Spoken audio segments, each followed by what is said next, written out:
সময়টা আষাঢ় মাসের মাঝ বরাবর। যখন তখন বলা নেই কওয়া নেই, ঝুম বৃষ্টি হচ্ছে। বৃষ্টির সাথে হিমেল হাওয়া, হৃদয় জুড়ে দেওয়ার মতো প্রকৃতি। দিনটা শুক্রবার, তাই সবাই আজকে বাসায় আছে। ছুটির দিন হয়, বেলা করে ঘুমিয়ে আছি। বাইরে বৃষ্টি হচ্ছে, ঠান্ডা পরিবেশ, কম্বল জড়িয়ে শুয়ে রয়েছি। ঠান্ডা পরিবেশে গায়ে কম্বল জড়িয়ে ঘুমানোর মজাই আলাদা। বিছানা থেকে উঠতে ইচ্ছে করছে না। তবে আমার এই ঘুম যেন এবার সহ্য হলো না। এসেই ডাকাডাকি শুরু হলো। বনু, দেখ কি সুন্দর বৃষ্টি পড়ছে, চল বৃষ্টিতে ভিজি। বৃষ্টি বিলাসী এই আমিও এখন একটু উঠতে ইচ্ছে করছে না। কম্বলটা আর একটু জড়িয়ে নিয়ে বললাম, দেখ বনু, এখন ঘুম পাচ্ছে, জ্বালাস না, আমাকে ঘুমাতে দে। এমনি তো কলেজে থাকলে একটু ঘুমাতে পারি না। ইভা নড়ল না, বরং কম্বলের নিচে ঢুকে আমাকে পেঁচিয়ে ধরে বলল, আমিও তোর সাথে ঘুমাবো। আমি ওকে দূরে ঠেলতে ঠেলতে বললাম, দূরে যা, এভাবে সাপের মতো পেঁচিয়ে রাখলে আমার দম বন্ধ লাগে। ঠেলে ইভাকে দূরে সরিয়ে দিলাম। ও আবারও ঝাপটে ধরলো। এবার মাথা গরম হয়ে গেল। রাগী স্বরে বললাম, দূরে যা ইভার বাচ্চা, নয়তো এক ধাক্কা দিয়ে নিচে ফেলে দিব। ইভা দূরে সরে গিয়ে দুঃখী হওয়ার ভান করে বলল, তোর জামাই বেচারার কপালে ভীষণ দুঃখ আছে। তোর মতো আনরোমান্টিক মেয়ে জুটবে বেচারার কপালে। আমার ভীষণ কষ্ট হচ্ছে তার জন্য। তোকে আমার জামাইকে নিয়ে ভাবতে হবে না। কথা বলতে বলতে একসময় দুজনে পাড়ি জমালাম ঘুমের দেশে। সোফায় বসে বসে ফোন চালাচ্ছি, এমন সময় কলিং বেল বেজে উঠল। রোশনিকে ঢেলে পাঠালাম দরজা খুলতে। বাড়ির সকল ছেলেরা জুম্বার নামাজ পড়ে এসেছে। একে একে সবাই ভিতরে ঢুকছে। হঠাৎ সেই দিকে তাকিয়ে চোখ আটকে গেল অ্যাশ কালার পাঞ্জাবি পরা ইভান ভাইয়ের দিকে। অ্যাশ পাঞ্জাবি, কালো প্যান্ট, হাতে ঘড়ি, সব মিলে মানুষটাকে চমৎকার লাগছে। পাঞ্জাবি হাতা কনুই পর্যন্ত উঠানো, তার এই ফর্সা হাতে ওপর এক দফা ক্রাশ খেলাম। মানুষের হাত এত সুন্দর হতে হবে কেন? নিজের হাতের দিকে তাকালাম। আমিও ফর্সা, তবে ইভান ভাইয়ের মতো না। মানুষটা মারাত্মক সুন্দর। ইভান ভাইয়া পাঞ্জাবির উপর বোতাম খুলতে খুলতে ভিতরে ঢুকছেন। আমি এক দৃষ্টিতে তাকিয়ে আছি তার দিকে। ইভান ভাইয়া সহ সবাই এসে এক এক করে সোফায় বসছে। আমি আর ইভা একটা সোফায় বসে আছি, পাশে একজন বসার জায়গা আছে। আদ্র ভাই হুট করে এসে ধপাস করে বসে পড়লো আমার পাশে। ইভান ভাইয়া বসলো আবার বরাবর। ইভা, এক গ্লাস পানি দে তো। ইভা এক মনে গেম খেলছে, মনে হচ্ছে একটু হলেই একবারে ফোনের ভিতরে ঢুকে যাবে। খোঁচা দিয়ে বলল, ইভান ভাই পানি যাচ্ছে, যা তাকে পানি দে। তুই দে। আমাকে বলছে না, তোকে বলছেন। একজনকে বললেই হলো। দেখেছিস তো খেলছি, যা না বনু। অগত্যা আমাকে উঠতে হলো। পানি দিয়ে ভাইয়া সামনে ধরতেই সে মুখ তুলে তাকালো। চোখাচোখি হলো মুহূর্তে। তীক্ষ্ণ চোখের চাউনি তার। মনে হচ্ছে এই চোখ জোড়া দিয়ে আমাকে খুন করে ফেলবে। তবে আমি তার এরূপ চাউনি মানে বুঝলাম না। ভাইয়ের পানির গ্লাসটা নিয়ে একবার পুরো গ্লাস শেষ করে ফেললো। আমি গ্লাসটা রেখে বসতে যাব, দেখি ইভান ভাই তখনও আমার দিকে তাকিয়ে আছে। তাই আর না বসে সোজা নিজের রুমে চলে এলাম। সবাই বসে আড্ডা দিচ্ছে, যে যার মতো গল্প করছে। ইভান ভাইয়ের কথা বলছে, সাথে ফোনে কি যেন করছে। কেউ কিছু জিজ্ঞেস করলে হা হু জবাব দিচ্ছে। আড্ডা দিতে বসে ওনার এত কি কাজ কে জানে। আড্ডার মাঝে সবাই আদ্র ভাইকে জেকে ধরলো ট্রিট দেওয়ার জন্য। একটু জোরাজুরি করতেই সেও রাজি হয়ে গেল। আজ অনেকদিন পর সব ভাই বোনেরা মিলে বাইরে যাব, যদিও অনেকে নেই। শুভ ভাই মেডিকেল থেকে ডাক পড়া মেডিকেলে গেছে। সবাই যার যার রুমে তৈরি হচ্ছে। আমিও সিম্পলের মধ্যে সেজে নিলাম। ঈশিতা আপু রুমে গিয়ে দেখি আপু আর ইভা সেজে গুজে পটের বিবি সেজে তৈরি। আয়নার সামনে দুজন দুজনকে দেখছে আর জিজ্ঞেস করছে, এই আমাকে সুন্দর লাগছে না? ওদের নজর আমার দিকে পড়তেই ঈশিতা আপু কাছে এসে বলল, এমন সন্ন্যাসীদের মতো সেজেছিস কেন? তোকে দেখে মাদার তেরেসার মতো লাগছে। যেমনই লাজুক আমি এতেই কমফোর্টেবল, জানোই তো আমার ভারী সাজ পছন্দ না। ঈশিতা আপু ইভাকে খোঁচা মেরে বলল, যাই বলছিস, রোদকে সিম্পল সাজে কিন্তু অনেক সুন্দর লাগে, মাশাল্লাহ। একটু আগে না বললি মাদার তেরেসার মতো লাগছে, এখন আবার বলছে সুন্দর লাগছে। আরে সেটা তো মজা করে বলছি। নিচ থেকে অদ্র ভাই ডাকছে। সবাই নিচে উপস্থিত, শুধু আমরা তিনজন বাদে। আমরা আসতে অদ্র ভাই বলল, এত আদা ময়দা যে মেখেছিস কে? নিতে আসবে তোদের। যদিও তোদের মতো পেত্নীদের কে নিতে আসবে? তবে রোদ ঠিক আছে। আমি অদ্র ভাইয়ের দিকে তাকে মুচকি হাসলাম। ইভা আর ঈশানী আবু রেগে কিছু বলবে তার আগে অদ্র ভাইয়া তাড়া দিয়ে বলল, ঝরগা কর করিস, এখন দেরি হয়ে যাচ্ছে, চল। আমরা মোট 9 জন, দুটো প্রাইভেট কার নেওয়া হলো। প্রথমটায় অদ্র ভাই, রুদ্র ভাই, আদ্র ভাই আর রোশনি বসে পড়েছে। আর কোনো সিট খালি নেই, তাই বাধ্য হয়ে আমাকে লাট সাহেবের গাড়িতেই যেতে হবে। দ্বিতীয়টা ঈশিতা আপু, ইভান ভাই আর আমি। ইভা আর আমি আগে পিছনের সিটে বসে পড়লাম। ঈশিতা আপু বাইরে দাঁড়িয়ে আছে। আমায় ডেকে বলল, রোদ শোন। বলো। আমি রুমে আমার ব্যাগটা ফেলে এসেছি, নিয়ে আয় না। আমি পারবো না, তুমি যাও। আমি না তোর বড়? যা না, নিয়ে আয় ভালো বোনু আমার। আমি নিচে নামতে ঈশিতা আপু আমার কানে কানে বলল, বোকা বানিয়েছি, এখন তুই বস ইভান ভাইয়ের পাশে। আপু জলদি বসে পড়লো। আর এদিকে আমি ব্যাককল বনে গেলাম। কি হলো কিছুই মাথায় ঢুকলো না। বিষয়টা বুঝতে কিছুক্ষণ সময় লাগলো। ঈশিতা আপু আমার সাথে এমনটা করতে পারলো, এভাবে বোকা বানালো, আমাকে জমের গুহায় ঠেলে দিল। আমি ভাবনার বিচরণ করছি, এমন সময় ইভান ভাই ধমক দিয়ে বলে উঠল, কি সমস্যা, গাড়িতে উঠছিস না কেন? আমি যাব না, কথাটা বলে তাকিয়ে দেখি ইভান ভাই রক্তিম চোখে আমার দিকে তাকিয়ে আছে। তার চাউনিতে কিছুটা ভয় পেয়ে গেলাম। তুই গাড়িতে উঠবি নাকি আমি নামবো? তিনি নামলে আমার সুন্দর গাল লাল করে দিবে, তার চেয়ে ভালো নিজে উঠে বসি। বসে সিট বেল্ট লাগিয়ে নিলাম। একটু পর পর তার দিকে তাকাচ্ছি আর মনে মনে তাকে ডিটারজেন্ট ছাড়াই ধুয়ে ফেলছি। বেটা বজ্জাত একটু, ভালো করে বলে কি হয়, এভাবে ধমক দেওয়া লাগে? আমি বুঝি ভয় পাই না? পাষাণ লোক একটা, মায়া দয়া একটুও নেই। কথা বলবো না তার সাথে, গাল ফুলিয়ে বসে আছি। খানিকক্ষণ পর গাড়ি এসে থামলো একটা রেস্টুরেন্টের সামনে। আমরা সবাই মিলে রুফটপে উঠলাম। জায়গাটা অনেক সুন্দর করে সাজানো, ছবি তোলার জন্য সুন্দর কয়েকটা কর্নার আছে। ইভার ঈশিতা আপু ছবি তুললো বিভিন্ন ভঙ্গিমা করে। আমি এক পাশে গিয়ে দাঁড়ালাম। একটু পর পর হাওয়া এসে ছুঁয়ে দিচ্ছে। পরিবেশটা খুবই সুন্দর। খাওয়া দাওয়া আড্ডা শেষ, সবাই গল্প করছে। এমন সময় কেউ ইভাকে ডাক দিল। তাকিয়ে দেখি কলেজের কিছু ফ্রেন্ডস। আমি আর ইভা মিলে ওদের সাথে কথা বলছি। মাঝে থেকে নিহা বলল, চল সবাই মিলে গ্রুপ ফটো তুলি। আমরা সবাই রাজি হয়ে গেলাম। সবাই দাঁড়ালো। আমার এক পাশে ইভা, অন্য পাশে এসে দাঁড়ালো লিমন, আমার school friend plus college friend. আমরা মানুষ বেশি হয় এক ফ্রেমে আছি না, তাই নিহা বলল, সবাই কাছাকাছি এসে দাঁড়া। সবাই কাছাকাছি দাঁড়ালাম।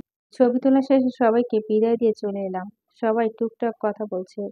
ইভান ভাইয়ার দিকে তাকিয়ে দেখি লাট সাহেবের মুখ রাগে লাল হয়ে আছে। একটু আগে তো ভালো দেখে গেলাম, একটু সময় মাঝে কি হলো? ইভান ভাই গম্ভীর স্বরে বলল, এখন যাওয়া যাক। সবাই সম্মতি জানালো। আসার সময় যে যেখানে বসেছে সেখানেই তাই। অজ্ঞাত আমাকে ইভান ভাইয়ের পাশে বসতে হলো। ইভান ভাই স্পিডে গাড়ি চালাচ্ছে, মনে হচ্ছে গাড়িতে না পেলেনে বসে আছি। আমাদের তিনজনের অবস্থা বেহাল। ঈশিতা আপু বলল, ইভান ভাই আস্তে গাড়ি চালাও। কে শুনে কার কথা? ঈশিতা আপু কথা যেন তার কান পর্যন্ত গেল না। আমি চোখ মুখে খিচে বসে আছি, ভয়ে আমার আত্মা পেরিয়ে আসার উপক্রম। 30 মিনিট রাস্তা, 10 মিনিটে চলে এলাম। ইভান ভাই গাড়ি থেকে নেমে ধুমধাম পা ফেলে চলে গেল। পিছনে রয়ে গেল আমরা তিনজন। তিনজনের মাথা ভো ভো করছে। রুমে বসে ফোন চালাচ্ছি। ধড়াম করে দরজা আটকানোর শব্দ কেঁপে উঠলাম। ইভান ভাই এগিয়ে আসতে আমার দিকে। রাগে তার চোখ মুখ লাল হয়ে আছে। তাকে দেখে ভয় লাগছে। আমি বিছানা থেকে উঠে দাঁড়ালাম। ইভান ভাই এগিয়ে আসছে, আমি পিছিয়ে যাচ্ছি। ইভান ভাইয়ের কাছে এসে হাতটা মুচড়ে ধরে রাগী স্বরে বলল, ছেলেদের সাথে ঢলাঢলি করতে ভালো লাগে? আমি মাথা নেড়ে না বললাম। চিৎকার করে বললাম, তাহলে ওই ছেলেটা যখন তোর কাছে দাঁড়িয়েছিল তখন সরে গেলি না কেন? ভালো লাগছিল নাকি? এরপর যদি কখনো তোর আশেপাশে কোনো ছেলেকে দেখি কি খুন করে ফেলবো, মনে রাখিস। ইভান ভাই চলে গেল।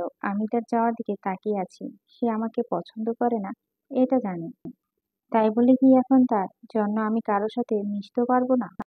নিকোষ কালো আধারে চাদরে মোড়া পৃথিবী, আকাশের থালার ন্যায় চাঁদ, আলো ছড়িয়ে যাচ্ছে ধরণীতে। দোলনায় বসে এক দৃষ্টি দূর আকাশে ওই চাঁদের দিকে তাকিয়ে আছি। মনটা প্রচন্ড খারাপ, কিছুটা ভালো লাগছে না। রাত আনুমানিক 2টোর মতো হবে, কিন্তু আমার চোখে ঘুম নেই। চোখের সামনে ভেসে উঠছে ইভান ভাইয়ের রক্তিম চেহারা, তার কথাগুলো। মানুষটা বড্ড পাষাণ। আমায় কষ্ট দেওয়ার বেলায় তিনি যেন সদা প্রস্তুত। মানুষটা আমায় এত অপছন্দ কেন করে? আমি কি তার বাড়া ভাতে ছাই ফেলেছি? মোটেও না। তাহলে কেন তার আমার সাথে এত শত্রুতা? আমি ভাবনার শহরে বিচরণ করছি, এমন সময় পাশে কেউ বসলো। কারো অস্তিত্ব টের পেয়ে পাশে তাকিয়ে দেখি আদ্র ভাই। তিনি এত রাতে ঘুমাননি নাকি? আদ্র ভাই, আপনি এত রাতে এখানে কি করছেন? ঘুমাননি? তার আগে বল, এত রাতে তুই এখানে কি করছিস? ঘুম আসছে না তাই? ঘুম না আসার কারণ? মন ভালো নেই। আমার কাছে তোর মন ভালো করার জিনিস আছে, দেখবি? দেখাও। আদ্র ভাই পকেট থেকে কয়েক প্যাকেট কিটক্যাট বের করলো। কিটক্যাট দেখে আমার চোখগুলো চকচক করে উঠলো। কিটক্যাট আমার সবচেয়ে পছন্দের চকলেট। আদ্র ভাইয়া গাল টেনে দিয়ে বলল, থ্যাংক ইউ ভাইয়া। আদ্র ভাইয়া মুচকি এসে বলল, থ্যাংক ইউর দরকার নেই। সব সময় হাসি খুশি থাকবি, এতেই আমি খুশি। আমি কিটক্যাটের এক প্যাকেট খুলে মুখে দিলাম। আদ্র ভাইয়া আমার দিকে তাকিয়ে বলল, জানিস রোদ, তোকে না হাসি খুশি রূপে মানায়, মন খারাপ করলে তোকে বড্ড বিচ্ছিরি দেখায়। আকাশে যেমন কালো মেঘের আনাগোনা মানায় না, তেমনই তোর মুখেও মন খারাপ মানায় না। কখনো মন খারাপ করবি না। তোর মন খারাপ কারো মনে দহন সৃষ্টি হয়, তার দম বন্ধ বন্ধ লাগে, একটুও ভালো লাগে না তার। আমি ভুরু কুঁচকে তাকিয়ে বললাম, কে সে? খুঁজে দেখ, পেয়ে যাবে। আমার এত সময় নেই কাউকে খোঁজার। যার ইচ্ছে হবে সে নিজে এসে দেখা দিয়ে যাবে। কিন্তু সে যে ভয় পায় তোর সামনে আসতে। তোর সামনে এলে তার পুরো সত্তা এলোমেলো হয়ে যায়। তার নিজেকে পাগল পাগল লাগে। সেই ভয়েই তো সে তোর কাছে আসে না। সে তো একটা ভিতর ডিম। ঠিক বলছিস, সে সত্যি ভিতর ডিম। এভাবে দুজন গল্প করছিল। আদ্র ভাই মজার মজার এক একটা কথা বলছে, আর আমি কিল কিল করে হেসে চলছি। আদ্র ভাইয়ের মুখে লেগে আছে অমায়িক হাসি, তবে তার হাসি আমার মতো খিলখিল হাসি না, সে মুচকি হাসছে। আদ্র ভাইয়া মানুষটা সবসময় হাস্যোজ্জ্বল, তার মুখে সবসময় হাসি লেগেই থাকে। আর সে সবসময় সবাইকে হাসাতে ভালোবাসে। কারো মন খারাপ থাকলেও এমন এমন কথা বলবে যে সে হাসতে বাধ্য। তার এই গুণটা আমার অনেক ভালো লাগে।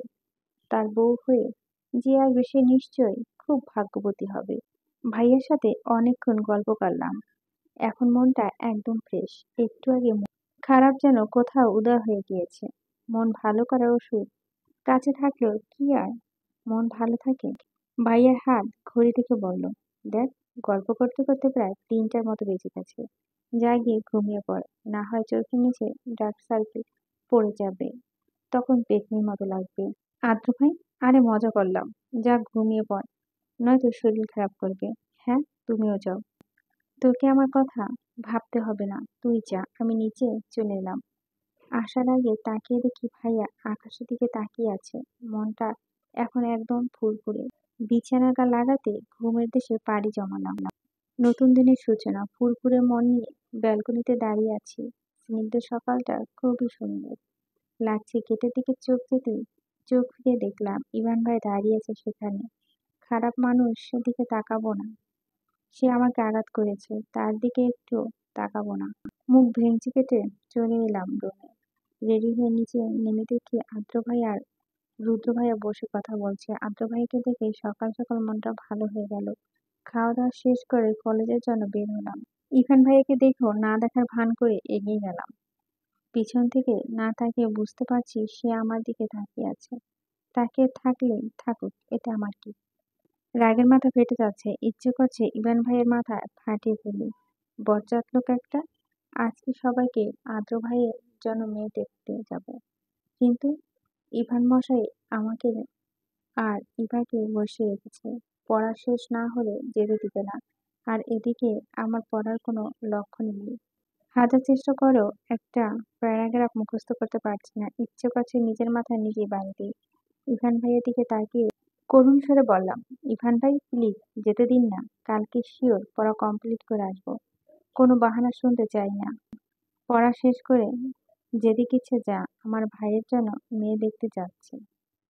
আমি তোদের মতো যাওয়ার জন্য পাগল হয়েছি? মনে হচ্ছে ভাইয়ের জন্য মেয়ে না, তোদের জন্য ছেলে দেখতে যাচ্ছে।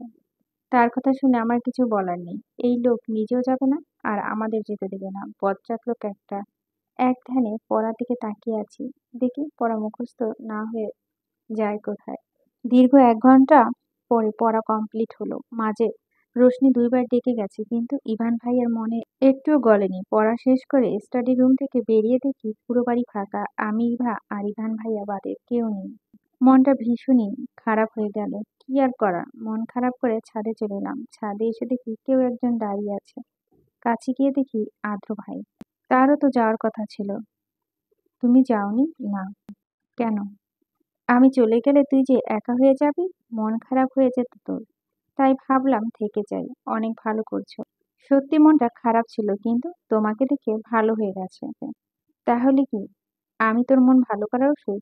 আমি হেসে দিয়ে বললাম, তুই তো সবার মন ভালো করার ওষুধ। আদ্র ভাই আমার দিকে তাকিয়ে মুচকি হাসলো। দুজন মিলে গল্প জুড়ে দিলাম। আদ্র ভাইয়ের সাথে থাকলে মুখে সর্বদা হাসি লেগে থাকে। আমাদের কথা বলার মাঝে ইভা আর শুভ ভাই ছাদে এলো। শুভ ভাইকে দেখে ভুরু কুঁচকে ফেললাম। এই মহাশয় যায়নি কেন? শুভ ভাই, তুমি এখানে? তুমিও যাওনি? এখানে থাকবো না তো কোথায় থাকবো? না, যাইনি। তুই তো জানিস আমার এসব ভালো লাগে না। আমি আমার রুমে পড়ছিলাম, পড়তে পড়তে মাথা ধরে গিয়েছে, তাই ভাবলাম ছাদে গিয়ে ঘুরে আসি। ভালোই করেছো যাওনি। এখন আমার সাথে মিশে আড্ডা দিবা, কি মজা। পাগলি মেয়ে, এইটুকুতে এত আনন্দ। চারজন মিলে আড্ডা দিচ্ছি। আড্ডার মাঝে মাঝে গেটের দিকে তাকাচ্ছি, কিন্তু লাট সাহেব আসার নাম নেই। না আসুক সে, তাকে লাগবে না আমাদের আড্ডায়। তবুও বেহায়া মন তার আসার অপেক্ষায় প্রহর গুনছে। শুভ ভাইয়ের মাথা ধরেছে, তাই কফি বানাতে নিচে নামলাম। এক মনে কফি বানাচ্ছি। আজকে সেদিনের মতো বেখালি হলে চলবে না। কফি নিয়ে যাওয়ার সময় দেখি ইভান সাহেব দোতলা বারান্দায় দাঁড়িয়ে কারোর সাথে ফোনে কথা বলছে। মুখে লেগে আছে সাময়িক হাসি। দেখে মনে হচ্ছে গার্লফ্রেন্ডের সাথে কথা বলছে। সত্যি কি তার গার্লফ্রেন্ড আছে? থাকলে থাকবে, এতে আমার কি? সত্যি কি আমার কিছু না? হয়তো না। মনকে বুঝালাম সে আমার ভাইয়া, শুধু ভাইয়া। কফি নিয়ে ছাদে চলে এলাম। সবাই মিলে এতক্ষণে আড্ডা দিয়ে নিচে চলে এলাম। ব্যালকনিতে দাঁড়িয়ে আছি, হঠাৎ খেয়াল করলাম ইভান ভাইয়া রেডি হয়ে নিচে দাঁড়িয়ে ফোনে কথা বলছে। হয়তো কোথাও যাবে। মাথায় দুষ্টু বুদ্ধি চাপলো। এক মগ পানি এনে তার গায়ে ঢেলে ফেললাম। উনি তাকালো। আগে নিচে বসে পড়লাম যেন আমাকে দেখতে না পায়। উনি আমাকে যেতে দেয়নি, আমি ওনাকে যেতে দেব না, হিসাব বরাবর। নিচ থেকে চিৎকার ভেসে এলো, রোদের বাচ্চা।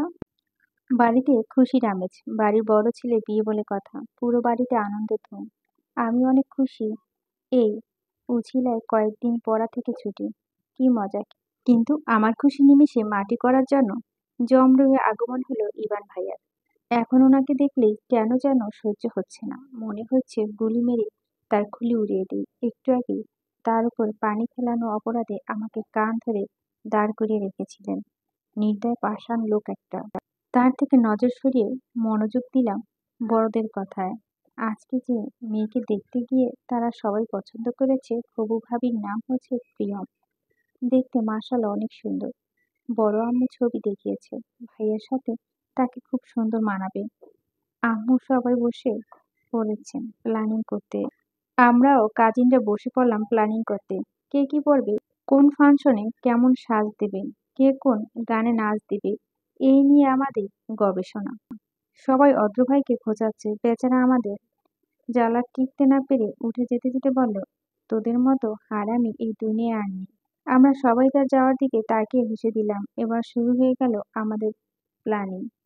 সপ্তাহখানেক পর ভাইয়ের বিয়ে। আজকে সবাই বিয়ে শপিং করতে যাবে। আমিও তৈরি হচ্ছি। তৈরি হয়ে নিচে নেমে দেখি সবাই আছে, তবে ইভা আর ঈশিতা আপু মিসিং। আমাকে বলা হলো তাদের ডেকে নিয়ে আসা যায় না। ওদের দেখে মনে হচ্ছে অদ্র ভাইয়া না, ওদের বিয়ের শপিং করতে হবে। সবাই নিচে নামতে বেরিয়ে পড়লাম। ঘুরে ঘুরে দেখছি, কিন্তু আমার একটা ড্রেস পছন্দ হয় না। হঠাৎ আমার থেকে একটু দূরে চোখ পড়লো। অদ্র ভাই আর হবু ভাবি হেসে হেসে কথা বলছে আর জিনিস পছন্দ করছে। অদ্র ভাই ভাবিকে শাড়ি দেখাচ্ছে। কোথা থেকে রুদ্র ভাই এসে বলল, ভাইয়া তোমার এক্স টিনা নাকি টিনের ডিব্বা? আমাকে ফোন দিয়ে জ্বালাচ্ছে তুমি নাকি তার সাথে কথা বলছো না। সেই দুঃখে বেচারি কেঁদে কেটে যমুনা নদী বানিয়ে ফেলছে। ভাবি ভাইয়ের দিকে রাগি চোখে তাকালো। ভাইয়া অসহায় চোখে তাকিয়ে আছে, পারছে না রুদ্র ভাইকে মেরে উড়োগান্ডা পাঠিয়ে দেওয়া। ভাবি রাগ করে সেখান থেকে চলে গেল। রুদ্র ভাইয়া দাঁত কেলাচ্ছে। অদ্র ভাই চোখ রাঙিয়ে বলল, তোর মতো ভাই থাকলে শত্রু দরকার নেই, সংসার শুধু আগে শেষ করে দিলেন। অদ্র ভাই পিছু ছুটলেন। ভাইয়া ভাবিকে বোঝাচ্ছেন, তবে সে মানতে নারাজ। আমরা সবাই দাঁড়িয়ে ভাইয়া করুণ অবস্থা দেখছি আর মিটিমিটি হাসছি। রুদ্র ভাই এগিয়ে গিয়ে বললে, ভাবি ভাইয়া কোনো এক্স নেই, আমি মজা করেছিলাম। এই বলে রুদ্র ভাইয়া কেটে পড়ল। ভাবি লজ্জা পেয়েছে। অদ্র ভাইয়া বলল, দেখলে আমি বলেছিলাম না আমি পিওর সিঙ্গেল। তুমি আমায় বিশ্বাস করো না, এখন আমি তোমার সাথে রাগ করবো? আমি কি জানতাম নাকি? সরি, প্রথমবার ভুল হয়েছে, মাফ করে দিন। আর কখনো আপনাকে অবিশ্বাস করব না। দুজনের মাঝে মান অভিমান শেষ। দুজনে হাতে হাত রেখে হাঁটছে আর এক একটা জিনিস দেখছেন। আমি দাঁড়িয়ে তাদের দেখছি। পাশ থেকে কেউ বলে উঠল, এভাবে ক্যাবলাকান্তের মতো দাঁড়িয়ে আছিস কেন? ওদের দেখছিলাম। আদ্র ভাই ভুরু কুচকে জিজ্ঞেস করলো, কাদের? অদ্র ভাই আর ভাবিকে। দুজনকে কি সুন্দর মানিয়েছে বলো। হ্যাঁ, দুজনকে সুন্দর লাগছে, কিন্তু তুই তো শপিং বাদ দিয়ে নিজের জন্য তো কিছু দেখতে হবে। আমি মন খারাপ করে বললাম, আমার কিছু পছন্দ হচ্ছে না, আয় আমার সাথে। আদ্র ভাই হাত ধরে আমাকে কোথায় যেন নিয়ে যাচ্ছে। অন্য পাশে নিয়ে এলো। খুঁজে খুঁজে একটা লেহেঙ্গা হাতে ধরিয়ে দিয়ে বলল, দেখ পছন্দ হয় কিনা। লেহেঙ্গাটা খুবই সুন্দর। আদ্র ভাইয়ের পছন্দ আছে বলতে হবে। হ্যাঁ, খুব পছন্দ হয়েছে। কেনাকাটা শেষ, সবাই রেস্টুরেন্টে এসেছে। খাওয়া দাওয়া শেষে বাড়ি ফিরলে আমরা সবাই অর্ডার নিয়ে বসে আছি। খাবার আসতে একটু সময় লাগবে, সবাই গল্প করছি। এমন সময় একটা মেয়ে কণ্ঠ ভেসে এলো, ইভান। ইভেন ভাইয়া কারো কণ্ঠে নিজের নাম শুনে উঠে দাঁড়ালো। একটা মেয়ে এসে তাকে জড়িয়ে ধরলো। আমরা সবাই অবাক অবাক চোখে তাকিয়ে আছি তাদের দিকে। তুই কেমন আছিস? দেশে ফিরলি কবে? আমাদের একটা ফোনও দিলি না। বন্ধুরা পর হয়ে গিয়েছে, তাই না? আরে না, তেমন কিছু না, ব্যস্ত ছিলাম তাই তোদের সাথে যোগাযোগ করা হয়নি।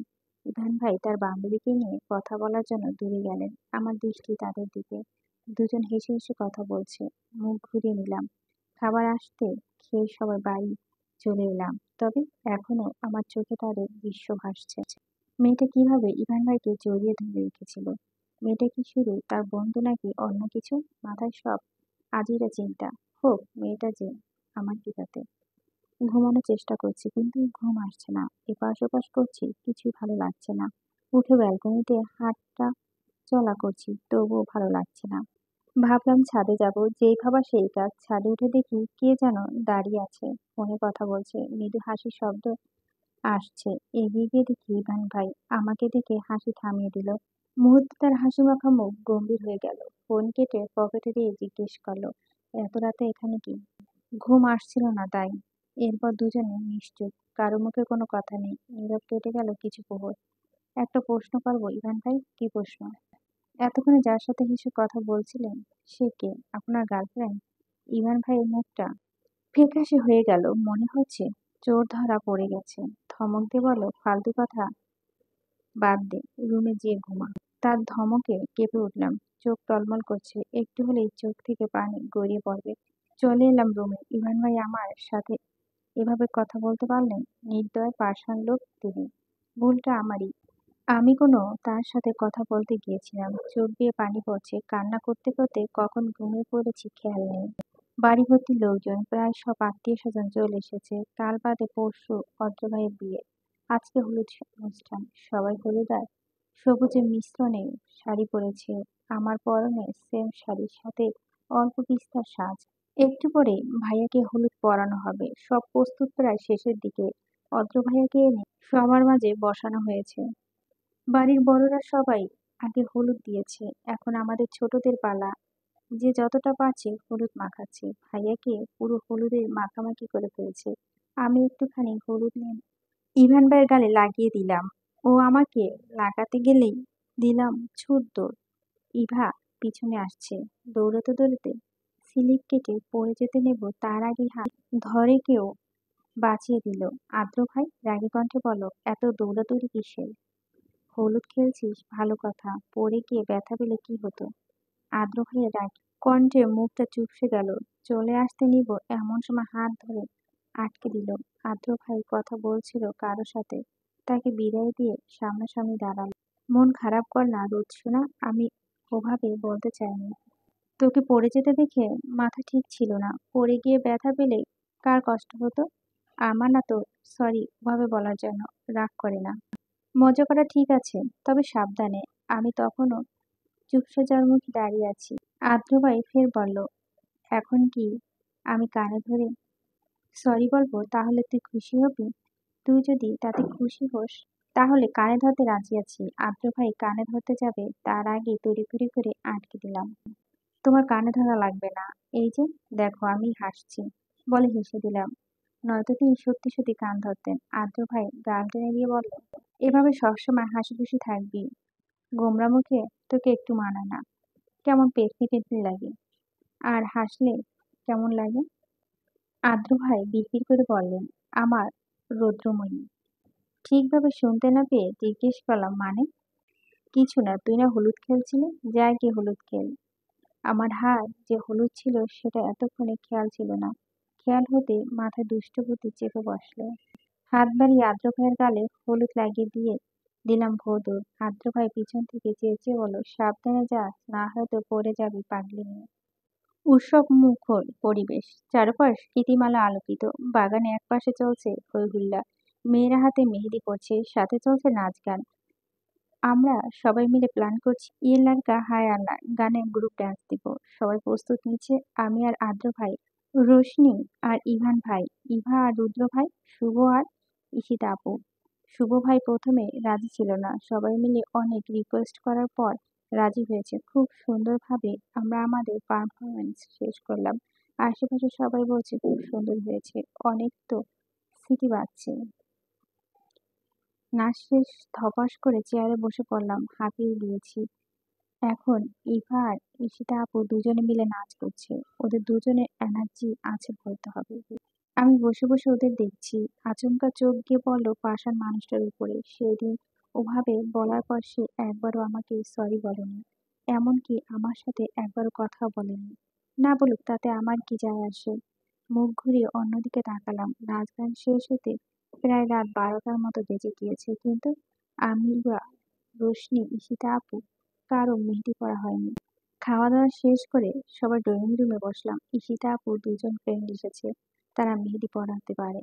তারা আমাদের মেহেদি পরাচ্ছে আর আমরা গল্প করছি। মেহেদি পড়তে পড়তে রাত 2টোর মতো বেজে গেল।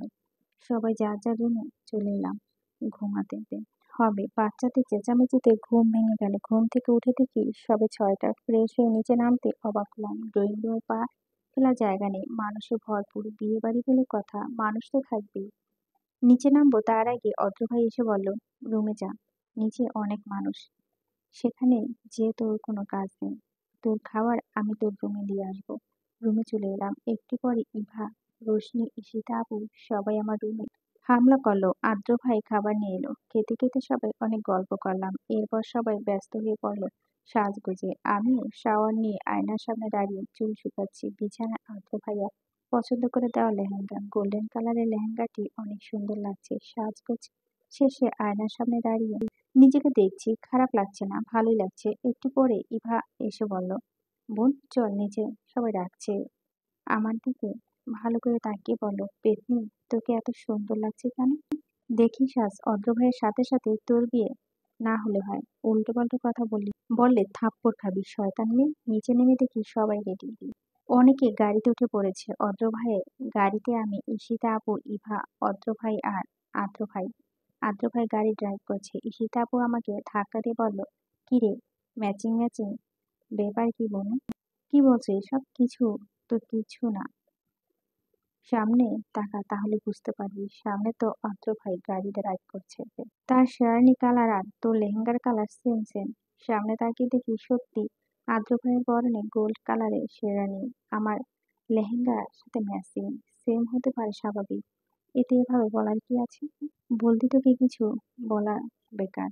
অবশেষে আমার হবু ভাবিতে বাড়িতে এসে পৌঁছলাম। গেটে অনেক তর্ক বিতর্ক হওয়ার পর আমরা ভিতরে ঢুকলাম। ভাইয়াকে নিয়ে স্টেজে বসানো হয়েছে। আমরা সবাই আমাদের মতো এদিক ওদিক ঘুরছি। হঠাৎ খেয়াল হলো ইভান ভাইকে অনেকগুলো মেয়ে ঘিরে রেখেছে। তিনি সবার সাথে হেসে হেসে কথা বলছে। আমার সাথে তো কখনো এভাবে হেসে হেসে কথা বলেনি। ভেঙচি কেটে সেখান থেকে চলে এলাম।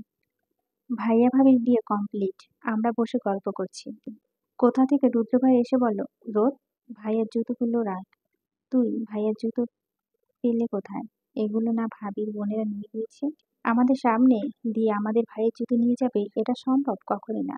তুই জুতোগুলো লুকা।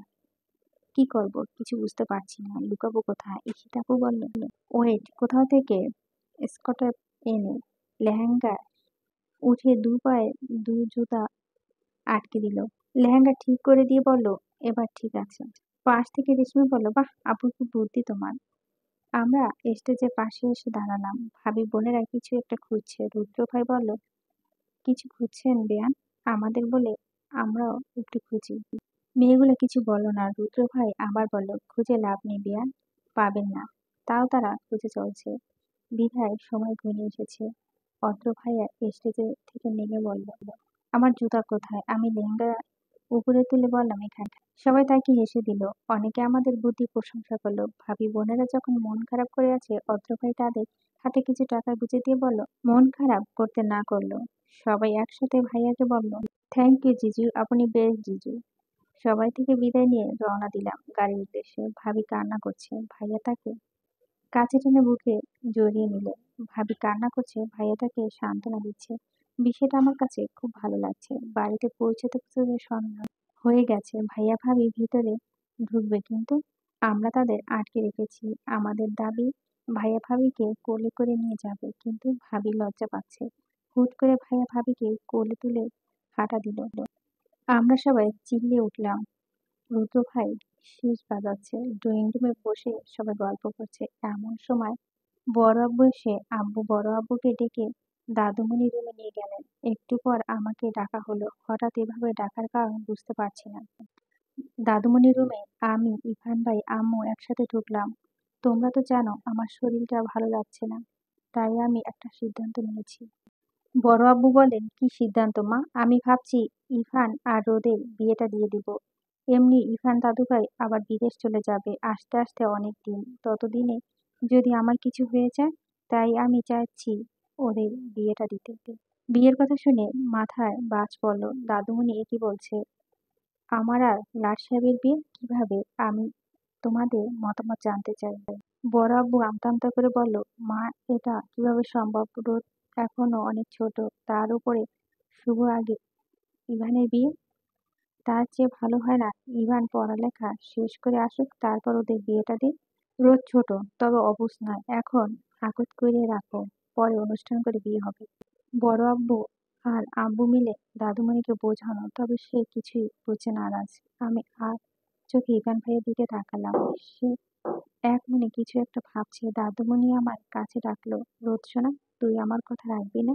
তোর কি ইভানকে বিয়ে করার সমস্যা আছে? কি বলবো কিছু বুঝতে পারছি না। আব্বু আম্মু মুখের দিকে তাকালাম। তারাও উত্তরে আসায় আমার পানে তাকিয়ে আছে। মাথা নিচু করে জবাব দিলাম, আমি কিছু জানি না, তোমাদের যেটা ভালো মনে হয়। চলে এলাম সেখান থেকে। একটু পর আব্বু আর বড় আব্বু ড্রয়িং রুমে এসে বলেন, এখন রোদ আর ইভানের এঙ্গেজমেন্ট হবে, আর 5 দিন পর ওদের আগত। ড্রয়িং রুমে থাকা সবাই চমকে গেল। বড়রা সবাই এক এক প্রশ্ন করছে। বড় আব্বু তাদের বোঝাচ্ছে। একটু পর দাদুমণি হাতে আংটির বক্স নিয়ে এলো। আমাকে আর ইভান ভাইকে সামনাসামনি দাঁড় করালো। দাদুমণি ইভান ভাইকে হাতে আংটি তুলে দিয়ে পরাতে বলেন। ইভান ভাই হাত এগিয়ে আনলেন। আমি কাঁপা কাঁপা হাত এগিয়ে দিলাম। এবার আমার আংটিটি পরানোর পালা। কাঁপা কাঁপা হাতে আংটি পরানোর আগে সবার দিকে একবার তাকালাম। চোখ যে পড়ল আদ্র ভাইয়ের দিকে। সে করুণ চোখে চেয়ে আছে। চোখে তার অশ্রু টলমল। চোখ বুজে দীর্ঘ নিঃশ্বাস নিয়ে আংটি পরিয়ে দিলাম ইরফান ভাইয়ের হাতে। সবার মুখে হাসি। আমি চাই আমাদের পরিবার সর্বদা খুশি থাক। নিজের রুমে পায়চারি করছি। ইভান ভাই তো বিয়ের কথা শুনে কোনো বাধা দিল না। তবে কি সে বিয়েতে রাজি? সে কি আমার বউ বলে মেনে নিতে, নাকি আগের মতো খারাপ ব্যবহার করবে? এগুলো ভাবতে এমন সময় ইভা এসে বলল, ভাবি, ভাইয়া তোকে ডাকছে। ভাবি? ওমা, ইভান ভাইয়ের সাথে বিয়ে হলে তুই তো আমার ভাবি হবি। ওর কথা শুনে লজ্জায় লাল হয়ে গেলাম। লজ্জারাঙা মুখে বললাম, আমি আগেও তোর বোন ছিলাম, এখনো কোনো ভাবি ঠাবি না, সে দেখা যাবে। এখন যাও, তোমাকে তোমার হবু ডাকছে। এক পা করে এগিয়ে চলছি। হৃদয়স্পন্দ বেড়ে গেছে। ইভান ভাইয়ের রুমে দরজা টোকা দিতে ভিতর থেকে আওয়াজ এলো, দরজা খোলা আছে। ভিতরে ঢুকে দেখি লাট সাহেব বিছানায় বসে ফোন চালাচ্ছে। আমায় ডেকেছেন ভাইয়া? হবু বউ, যাও তো আমার জন্য 1 কাপ কফি নিয়ে এসো। হবু বউ, তার মানে কি ভাইয়া আমাকে তার বউ হিসেবে মেনে নিয়েছে? ভদ্রমেয়ের মতো 1 কাপ কফি নিয়ে ভাইয়ার রুমে ঢুকলাম। লাট সাহেবের সোফায় বসা, কফি টি টেবিলের উপর রেখে চলে যাব এমন সময় ডেকে বললেন, পাশে এসে বস। হঠাৎ করে এমন আচরণ অবাক হলাম। যেন মানুষটা আমার সাথে ভালো করে কথা বলে না, সে আমাকে তার পাশে বসতে বলছে। পাশে বসতে ভাইয়া আমার হাতে দুটো তার হাত নিল। এরপর বাম হাতে ডুবিয়ে দিল গরম কফির ভিতরে। হাত জ্বলে উঠল। আমি চিৎকার করে উঠলাম, ইভান ভাই! হাত উঠিয়ে শাসিয়ে বলল, খুব শখ না তোর আমাকে বিয়ে করার? তোর শখ আমি ঘুচিয়ে দিব। এরপর আমাকে বিয়ে করার কথা ভাবলে খুন করে ফেলবো। আমি কান্না করতে করতে সেখান থেকে চলে এলাম। রুমে এসে পানির নিচে হাত রাখলাম, হাত চলে যাচ্ছে, চোখ দিয়ে অশ্রু গড়িয়ে পড়ছে। বিছানায় শুয়ে শুয়ে কান্না করছি। কান্না করতে করতে যখন ক্লান্ত হয়ে ঘুমিয়ে পড়েছি তার ঠিক নেই। মাঝরাতে হাতে ঠান্ডা কিছু অনুভব করতে পেরে ঘুম হালকা হয়ে গেল। ক্লান্তিতে চোখ খুলতে পারছি না। কেউ হাতে সাবধানের সহিত ক্রিম জাতীয় কিছু লাগিয়ে দিচ্ছে। ক্রিম লাগানো শেষে আমার ডান হাত তার হাতের মাঝে নিয়ে রেখেছে। একটু পরে হাতের ওপর তরল কিছু অস্বস্তি অনুভব করছি। তবে কি সে কান্না করছে? আমায় ক্ষমা করে দিও রুদ্রময়ী, আমি তোমাকে রক্ষা করতে পারিনি, আমি ব্যর্থ। আমি যদি তখন রাগ করে চলে না যেতাম, তবে তোমাকে এতটা আঘাত পেতে হতো না, এতটা যন্ত্রণা সহ্য করতে হতো না। আমাকে ক্ষমা করো। মানুষটা আরো কিছুক্ষণ এভাবে বিড়বিড় করে কিছু বলল। ঘুমের ঘোরে থাকা অস্পষ্ট শুনতে পারলাম না। এরপর সে ললাটে ওষ্ঠ ছুঁয়ে দিয়ে চলে গেল। আমিও গভীর ঘুমে তলিয়ে গেলাম।